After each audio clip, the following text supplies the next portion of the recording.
शोर क्यों है? मारद मैदान में आया है। मारद इब्ने सुदैफ। एक पहाड़ की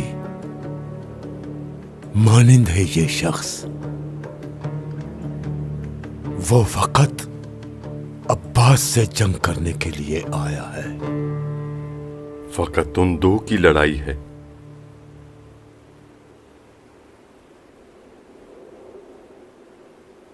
अब अब्बास का काम तमाम है।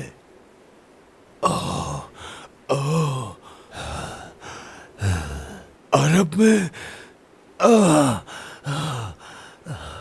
इसके मुकाबले का कोई मर्द अभी तक पैदा नहीं हुआ।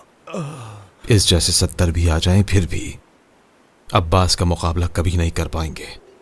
या तुम मारिद को नहीं जानते या जंगी महारतों से वाकिफ नहीं। 1 महीना पहले का वाकया भूल गए, जब उम्मियों की तलवारों ने न्याम में ही शिकस्त मान ली थी। याद आया कुछ? कहाँ? मक्का में हज के दौरान उन्होंने एहराम में तलवारें छुपा रखी थीं और हुसैन को कत्ल करने की दर पे थे। अब्बास काबे की छत पर गया और फसीओ बलीग खुतबा दिया। कहा कि अगर हुसैन ने ना रोका होता तो जिस तरह एक बाज परिंदों का शिकार करता है, बिल्कुल वैसे ही तुम लोगों का शिकार करता। फिर उन्होंने अब्बास के खौफ से तलवारों को न्याम से बाहर निकालने की जरूरत ही नहीं की। बहुत अजीब बात है।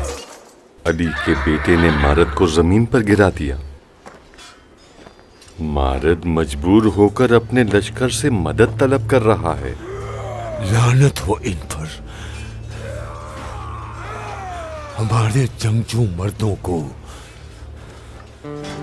इस बयाबान की धूप ने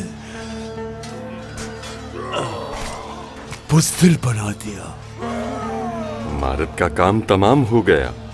अब्बास जहां से जा रहा है, सिपाही वहां से दूर भाग रहे हैं। किसी में भी इतनी हिम्मत नहीं कि मारिद की मदद को आए। उसकी मदद को कोई नहीं पहुंच पाएगा। इस लश्कर ने अरबों की इज्जत खाक में मिला दी। अजरक और मारिद, मैं समझता था कि कुछ सिपाहियों की जान गंवाने के बाद हुसैन की जान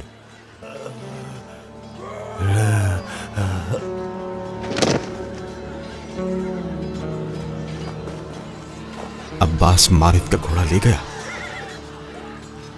वो मारद का घोड़ा नहीं था।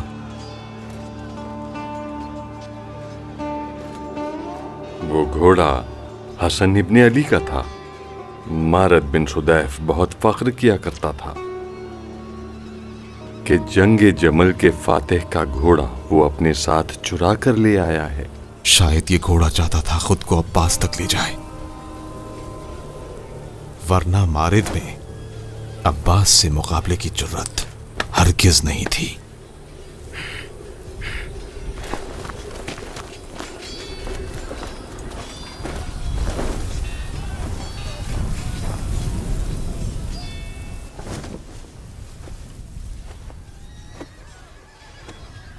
जिंदा है?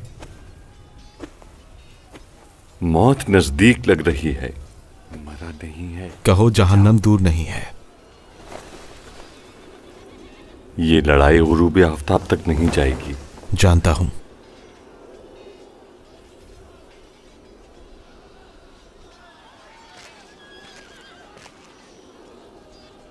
तुम क्या करोगे? इब्ने ज़ियाद के सिक्कों के लिए रुकोगे? नहीं, इसके लिए।